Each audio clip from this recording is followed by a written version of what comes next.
So I think regenerative design is really going beyond what is sustainability. Is like, okay, we're going to do less harm. No, let's reverse the script and even go way beyond what we think is possible.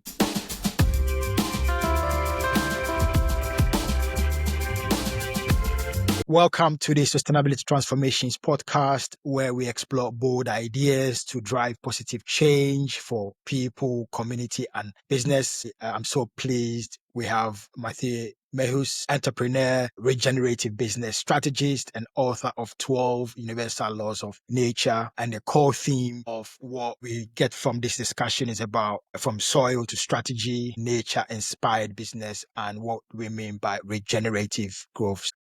Welcome, Matthieu. Can you introduce yourself and what gets you excited about nature-inspired business and regenerative growth? Yeah, first of all, thank you, Enoch, for having me on your show. It's an honor to be on your podcast. I think what you create is really cool, and it's so important to spread the message of that sustainability, and even more than sustainability can become something that is very interesting for business. So we talked about it offline. I want to really inspire your listeners that, okay, if we invest in nature, it's not just something that we have to do and it becomes a cost for a company or as an investment. No, it's actually a huge opportunity, and it can increase your profitability tremendously. So I'm super excited to talk about that today with you. Great. Very excited to explore. As I shared just before we started, from an outsider looking into the environmental sustainability, I believe biodiversity and nature inspiration, or using the 5 capitals model of nature capital, human capital, social capital, financial capital, and manufacture capital. The nature capital is the least discussed, least understood discussion, and that's why I'm so excited about it. So you've spoken about your journey. Perhaps we can start with your story, openly about your personal journey from humble beginnings to leading international business. Could you walk us through that transformation? Sure, thank you, Enox. Everything started for me growing up on a family farm. Even today, my father and brother are farmers. So I grew up in an environment that was, there's a lot of plants growing around us, there's animals, everything. And by the time I was 3 years old, I got so fascinated that if you put a little seed in the soil, that it can grow into a magnificent plant or even a huge tree. I was like mind blown by that. And then by the time I was 5 years old, I told my parents I'm going to start my own vegetable garden. I want to grow my own food. I was really intrigued in that process, and through that process I found out that it's not so easy to get what you want when you're doing a garden or working with nature. Like, I had some early success with growing some radishes, and then I thought like, hey, gardening is so easy, and I went on and planted a bunch of other things, but then my whole garden got completely overgrown by weeds. And I was devastated. I was like a 5-year-old thinking like, what has happened here? And it was only later when I continued my journey, I studied a bachelor in garden design. I did a master's degree in engineering in landscape architecture. I went on to study permaculture, and I actually did a whole world travel after, like, I had a 9-to-5 job in Germany at two important firms. Like, I was doing the thing that was expected from me, finding a good job. But then I found myself working in a bureaucratic system, mostly working on my computer and mostly working on bureaucracy projects, like getting permits and really doing a lot of work, which I'm really grateful for, because I really learned the systematic way of working in Germany, which is like the top engineering, I would say, of the world, at least the top 3, I would say. So that was a good experience, but I got completely burned out. I was actually depressed. I was like, what am I doing? I wasn't put on this planet to do this. So I decided to hit the road. I quit my job. I had some money saved up from like working for 3 years. And I decided, okay, I want to travel the world and visit the most amazing projects that are doing good for the environment. So I went to different regenerative farms. I went to ecotourism, eco lodges. I visited them. I spoke to many people. I interviewed a lot of people. I went to the Amazon rainforest, and I really soaked up like what is happening in the world and how can we actually create a world that we can thrive in, that we can make sure that this planet stays as amazing as it is today, even though it's already starting to become a little bit tricky with wildfires, floods everywhere. Like, we're starting to lose control of the environment. So I went on a journey to really understand that. And so then from that whole experience, I was actually in the Amazon rainforest, like I just told you. And I was so impressed. Like, if you ever have the chance to go to the Amazon rainforest, it's a very hostile environment. I can tell you that. Like, there's mosquitoes, snakes, a lot of things that can kill you. But it was such a rich experience for me to understand how diverse nature can be and how complex it is. And then what actually happened is then I was actually I was working I had a remote job. So, and I was traveling and I was also surfing. So I was kind of enjoying my lifestyle. But then I went to the Amazon rainforest and I got a disease called dengue, which is similar to malaria. And I got really sick. And then actually from that moment, my whole life went south. Like, I had lost all my money from traveling. I didn't have my job anymore. I had to come back to Belgium and start like from scratch. And I think looking back in retrospect, it was kind of a wake up call for me. Like, hey, you've learned enough about nature and you've traveled and you've seen enough. Now go and do something. And then I figured I always wanted to have my own business. I was already working like on the side on some projects. And I figured if I really want to make an impact, the best way to doing that today is to start a business, because that's where you can make the impact. You could say we can also go into policy making, which probably is another important way. But if we look at what has happened in the last 50, 60 years in terms of making sure that our planet is sustainable, there hasn't been done much. In all honesty, there's a lot of promises. So I figured I don't want to go into that. And I hope we will still figure that out. But I was like, that's not my focus. I want to be on the ground creating the changes. So I said, I'm going to start a business.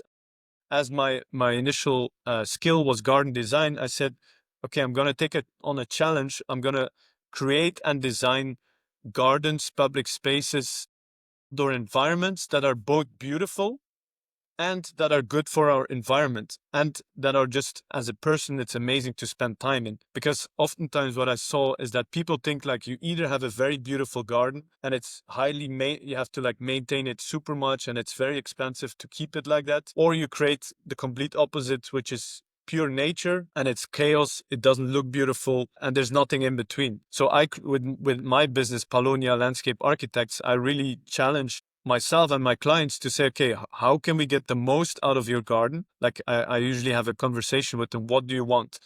And just recently I finished a project for a client, Crystal, here in Belgium. And she said, I want to have the flowers, I want to have edible plants, I want the herbs, I want everything. I want something that's biodiverse because I love flowers and I love butterflies and I love birds. She wanted everything. And I was like, okay, that's quite a lot. And she said at the same time, but I don't want to work in it because she has a busy business herself and she had some injury on her foot. So I said, you know what? I'm going to take on the challenge. And we really went deep in all the knowledge that I had gathered over the years. And we said, okay, let's not compromise at all. And from doing that experience, we created a garden that only needed 12 hours of maintenance after the completion. And it's completely lush. There's butterflies, insects, everything you can find, berries, food, and it has only 12 hours of maintenance. Like, nobody does that. Like, if you ask anybody in my industry, it's more like 12 hours per month or something. It's probably like 10 times as much. So that was a really big win that I figured out as well, that you can do it. Because if you look into nature, that's a quote I always refer to from Einstein: look deep into nature and you will understand everything better. So in nature, there's no maintenance if you think about it. And everything is kind of for free. So let's bring that knowledge into the gardens and create unique experiences. And then I continue to work on that. Now we're also focusing on big scale developments in Canada and the US, mostly at the moment, to really say like, okay, what do people want as an experience? What are the needs? And can we create something that is extremely valuable for the investors, for the developers? So we're kind of ticking all of the boxes, and that has a positive impact on the environment. Because again, many people think like, oh, you should either have a project that is good for nature and then it's going to cost you a lot of money, or you should create a huge big scale development, only concrete high rise buildings, and that's super profitable. There's nothing in between, kind of. Or I feel that there's like a mismatch there. So we're bringing everything together, because if we look at it today, what do people want to experience? We all came from nature, and we feel better when we spend time in nature. So what do most people do who live in the urban environments? On the weekends, they go out to the countryside or to the forest, and they move away.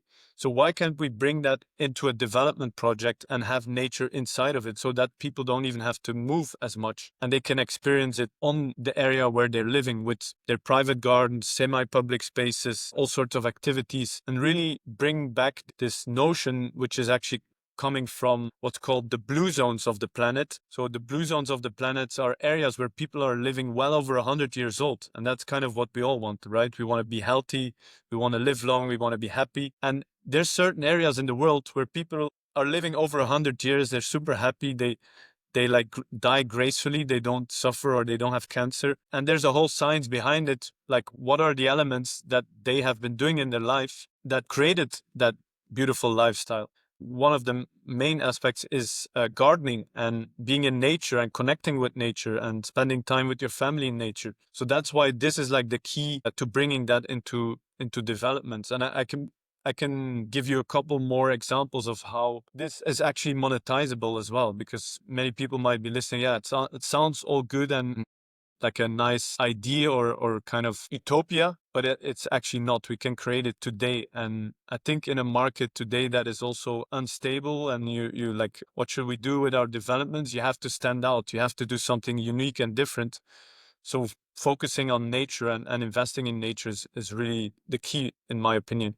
Two areas which I could explore when you mentioned about the rainforest area where there was danger, but there's also fun at the same time. And it's interesting how life can present those scenarios where in the midst of that danger, there is still fun. And then the other part was in sustainability, there is I call it a trap of being presented as either you do this or you do that, and there is no in between. So using you want a beautiful nature or the environment, but you also want it to be more nature positive, and you've shared how important you can have both.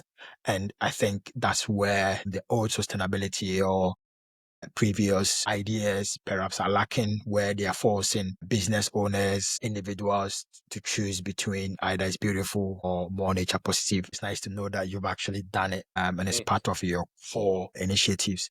And, your work sits at the intersection of sustainable business and regenerative design. What does regenerative growth mean to you, and how is that different from traditional sustainability? Yeah, that's a great question. I really appreciate that. So I think the word sustainability has been used quite a lot, and it's good. We're focusing on having a minimal impact on the environment, and it's a good goal that we should have. We should keep chasing that goal. But at the same time, it's also a little bit limiting in the sense like, okay, if we look at the challenge of climate change, most of the bigger paradigm of how we could solve climate change is, okay, we're going to be net zero by 2050, or we're going to be reducing our emissions by 50% in the next 10 years. And there's all these big claims, and we're already 2025. Many of those claims are not even met. And I think it's because we are limiting ourselves to doing less harm. That's in a way what the focus is on today. Is like, okay, we're destroying the planet. Let's just do a little bit less harm to the planet and just keep doing what we're doing before. And that is the paradigm, which is very limiting. We should go way beyond, because if you look at nature, nature is always restoring itself automatically. It's regenerating itself. So when we can look at regenerative design, we're actually reversing the climate change challenge that we have. And there's a couple of areas that we should be focusing on to really have a regenerative world. The biggest one, in my opinion, is still farming. I grew up on a farm. Farming has a big impact on the environment. You could say, oh, the farmers are bad, but it's not their fault as much as we think. But if we can transform farming to regenerative farming, we can actually, if I think that the science is saying, if we can have half of the farmers of the world, which is the biggest surface, or it's the biggest land use in the world is farming, right? That's why it has such a big impact. But if we could get half of the farmers to do regenerative farming, we could go to pre-industrial revolutions amounts of carbon dioxide in the atmosphere. So that would pretty much, and we can do that in 7 years. That's the cliffhanger. It's like, okay, what does it take 100 years, or are we going to see it in our own life? No, we can do it in 7 years. So, and that's only if half of the farmers do do that. And then we're not even taking in consideration that there's other technologies and sustainable developments that we can also bring in and blend in. And on the top side of that, when farmers do that, there's also going to be a lot healthier food. The production will be better. You won't have to eat as much food because the nutrient density of the food is way better. So there's a bunch of advantages to becoming regenerative, specifically in farming. But then we still have a whole other realm, which is let's call it then we have the natural world, which is the protected areas. We should keep protecting areas. In fact, we should enhance and probably add more areas to reestablishing nature. But there's another huge opportunity that's in development, in urbanism, ecotourism. There's so many opportunities that when we build a new project, we can at the same time have a huge positive impact on the environment, not only for the environment, but also for the people. And then we kind of become part of that. So I think regenerative design is really going beyond what is sustainability. Is like, okay, we're going to do less harm. No, let's reverse the script and even go way beyond what we think is possible. How can manufacturing of food companies learn from this regenerative and incorporate that into shaping their strategy and product development based on the agricultural example that you just shared? Yeah, that's another great question. I think it's very hard to change companies that have been doing something in a certain way for a very long time. Like if we look at a lot of the food, it's processed, they're very profitable. And the reason why their business model is so profitable is because they process the food so that the shelf life is longer and then it's easier for them to ship it, to store it. That's why a lot of the processed food is that cheap. It's because it's easier to transport and to preserve, but it's not particularly healthy for us. In fact, that's most of the modern diseases, cancer, diabetes, all these things that people are facing with, even mental illnesses, they're finding out now, even like other diseases or other mental limitations are all linked to the food that we eat. Because when you eat food that is full of chemicals, you're destroying your gut health, you're destroying your microbiome. And then when you destroy your microbiome, which is pretty much, it's actually the same as it is in the soil. When we spray chemicals on the soil, we also kill all the microorganisms in the soil. And then the plants cannot absorb the nutrients because it's the microorganisms that are the bridge between minerals and nutrients, so they can make it what's called bioavailable to the plants. And in fact, it's exactly the same in our own stomach. So when we eat food that's full of chemicals, we're killing all the microorganisms in our own. We're not going to die from it immediately. Otherwise, we would all be, with all the amount of chemicals that's in our food system, if that would be the case, we would all be there would be way more diseases. In fact, there are. But the point is that it's mostly linked to the microbiome that is dying. And then, so I think it really boils down to personal, rather than saying, okay, those companies that are doing harm, let's start banning them or stop them. It's not going to happen. That's the top-down policy making, and oh, you should not eat unhealthy food. I don't believe in that because it has to go to the consumer who decides what to buy and what to eat. So we need to, and I think when we want to transform agriculture and the food production system, then we need to focus on the consumers and empower people to buy the right food. So we need to show them, we need to connect them with farmers. That's what we're also doing on our own family farm that my brother and father are running. Is like we are doing it more regeneratively, even though we're still using some chemicals. It's in a transition because we've been pushed in that corner from policymaking to be chemical and industrial. So now we're slowly getting away from it. But we invite people to come and look at it. So, for example, we have chickens that are roaming on grassland, and we have mobile hen houses that we can move around. That's just one example of regenerative farming. Now, the chicken are outside. They have healthier lives. They live happier. Now, the quality of the eggs are way better. So you're going to eat those eggs. You feel way better. You can do way more. You feel more productive. And that's where the real empowerment is that when we focus on nature-based solutions, we will all be better off. We'll live longer. We won't have to spend that much money on healthcare like in America. And I think it's probably the same in Europe, but we have a social security system that is more robust. But in America, on average, people are spending $200,000. And it's probably gone up now. But when I looked into it a few years ago, it was $200,000 in one lifetime. And that's the average. So that means some people are spending in the millions to stay alive. So that's a lot of money that's getting wasted just for us to stay healthy. Whereas if we would change our diet, focus on connecting with regenerative farmers, eating healthy food that is produced in a regenerative way, then we're also going to reverse climate change. So that's the beauty of when we go into regenerative design in all of its facets. You want to tackle one problem, right? We want to reverse climate change. That's maybe the biggest one. Or at the same time, unfortunately, today it doesn't seem that important anymore because we have a financial crisis. So the financial crisis is the focus at the moment. Healthcare is a big problem. There's all sorts of other social insecurities and wars even going on. Now, if we focus on regenerative design, we can actually solve all of these problems at the same time because most of the conflicts are related to water scarcity. So if we can do regenerative farming, we need less water and we would eradicate a lot of the wars that are going on. I can't claim that it's probably more complex than that, but at least also mass immigration across the planet. People are moving away from the areas of the world that are too hot. And that can be a problem because we can handle immigration to a certain extent, but we're not prepared for mass immigration across the globe. That there's no housing enough in those areas. Australia is facing a huge deficit on housing. Canada, same thing. They had mass immigration, but they don't have enough houses, so people are sleeping.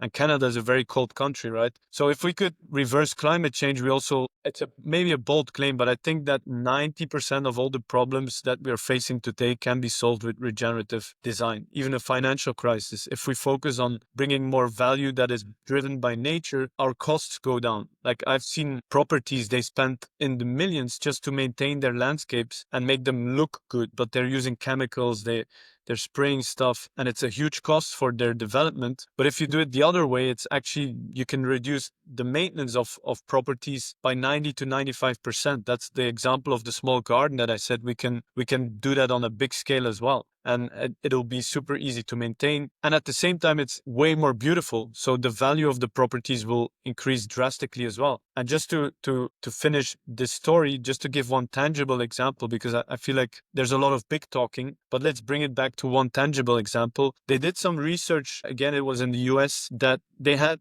two neighborhoods that are exactly on the same location. They have the same access to schools, to the road system, to the public transport. Like they're pretty much next to each other. So outside of the environment, it's all the same. But one community decided on creating beautiful gardens, adding some natural elements, planting a diversity of different trees. So it's not just one tree. And the other community did what most of the neighborhoods are doing. They put grass and they put a few trees, and that's it. Now, over the course of the next 20 years, the properties or the neighborhoods on the right side that have had way more beautiful plants, nature, more shadow, even the temperatures are milder, those properties are now worth double than the ones that didn't invest in nature and now they just have a couple of trees and some grass. That's double. That's 100% difference in value of property. So why would you even, it would be like, it's kind of like a no-brainer to invest in nature because it's such a low investment at the start, and over time it gives you so much revenue. So yeah, I think that's a really beautiful example of like, let's invest in nature. It'll increase the curb appeal. The houses look more beautiful, the environment is better off, and it doesn't have to be super high maintenance what people think. Yeah. It would appear from a policy leaders, it's fairly clear. You just need policy leaders or governments that have the ambition to be able to drive these forward. But I'm curious to tease out from the status quo manufacturers where they have the processed foods and the existing processing systems. On one school of thought, how can or startups come into the existing manufacturing processes, which they can succeed financially as a business, but also provide alternative like the regenerative. From a systems thinking, if you use the Mhm. value chain, Mhm. how can they look within the value chain of when the farmers grow food to how the food is transported and processed, and then Yeah. the manufacturers of these food? Are there ways for new ideas, because we've already established that existing players usually don't want to change their ways, because if it's not broken, why fix it? is working for them and they tend to stick with it. But I'm curious to know how new thinkers, how disruptors, how sustainable innovation, disruptive or regenerative can come in to unpack the value chain and change things. And perhaps before I give you the opportunity to the answer, I also believe Steve Jobs once said sometimes the customer doesn't know what they want until you show it to them. So when Steve Jobs brought the iPhone, Yes, yeah. consumers didn't know we needed it, but he was able to show to people that we needed the smartphone and do Yes. away with the BlackBerry. So I know on one side, yes, it's existing course. Hopefully that gives you a context. And I know it's a very difficult question, but hopefully we can tease out as much as we can. Yeah, I think a really brilliant question, and because we're getting really in the nitty-gritty of it now. So specifically for food production systems, what I think is the most important is when you can find a way to make regenerative farm products easily available for consumers, then that's gonna be gold. Like I'm already seeing that a lot of in the US, it's becoming very popular now because the science is picking up on it, that regenerative grazed beef and regenerative grazed milk, butter, all those animal products actually, that they are super healthy for us and not maybe not for everyone. You kind of have to, as a consumer, you have to decide, right? Because I don't believe that you have to be either a meat eater or you have to only be vegan or vegetarian. You kind of have to figure it out for yourself. But as a food producer or distributor, I would say if you can make those products readily available and you can back it up with science and also get a lot of testimonials from your users that are saying like, oh, I've eaten this regeneratively produced spinach and it just makes my day so much better. I put it in my smoothie, I kickstart my day and I just feel so much better. When you can get that, I think you're gonna grow fast in that area. At the same time, I think because the food industry is a very competitive industry, our like margins are super low. It's big companies that are competing against each other on becoming the cheapest. So for a new distributor, it's quite hard to get into that unless you have like something that is super unique and that is proven to work very well, which I think it is still possible because if you look at the amount of money that people are spending today on supplements, I think supplements is the fastest growing industry in health or food because people are buying shitty food that is super cheap and then they don't get all the nutrients that they need. And then they buy super expensive supplements to kind of compensate that. And it works, or some of them were apparently not many work even. Like I interviewed someone who makes supplements from mushrooms for my podcast, and he says 95% of the supplements don't even work, but people are spending like even more money on what they buy to buy food, which is kind of the world upside down, right? Why don't you spend a little bit more on healthy foods and go and find it with farmers or regenerative farmers, and then you don't even need all those supplements, right? So I think yeah, it's a very good question that you're asking, but I think, and I'm not 100% sure yet how we can fully change it, but I think it's important for regenerative farmers that are starting out is that they also focus on direct marketing, because when they can sell it to consumers directly and they get their trust and they can visit the farm, they can see the production, they are like very open to that. I think then you can really be successful. And I think there's even a case study of someone from the US who had a successful business his whole life, but then he figured like, hey, I'm actually doing a business that's destroying the planet. So he quit doing that and he started farming because he had picked up like, if we want to change our climate, farming is probably the best way. So he started growing eggs as well. And then he made a huge franchise company out of regenerative farmers that are producing eggs in a regenerative way. And now you can, in the US, you can buy it. It's in a lot of supermarkets, and the price is something like 10 times as much as the regular eggs. But it's $1 billion company. He's super profitable. But the price is 10 times as much as the industrial produced eggs. But he's selling really well. And the reason why he's doing it is pure transparency. Like if you buy eggs in the supermarket that are grown in cages, the producers don't dare to be transparent, because if you would see the conditions of how the eggs are being produced, you wouldn't want to buy those eggs. Maybe they should even obligate it to put like, how is this food produced? And then just like cigarettes, we have like on the package, like you get damage. Maybe in food production, they should show how the food has been produced. So I think pure transparency is the key to becoming successful in regenerative food production and distribution. Combining that with convenience, so making products easily available. I'm living in Belgium and we have a supermarket that is actually washing vegetables and cutting them already and mixing them in certain blends for certain dishes. And that makes healthy food super easy to source and make available, right? Because I'm also quite busy. I have to work a lot, but I still value eating healthy food. So I buy those cut veggies so I can cook them very fast. I don't have to spend time doing that. So I think in the value chain, if you can show that your product is produced regeneratively and have pure 100% transparency, then it's going to be gold. And even though that chicken farmer that I talked about, when you buy the eggs, there's a QR code on the package and you can scan it with your phone and you'll see which farmer has actually produced those specific eggs.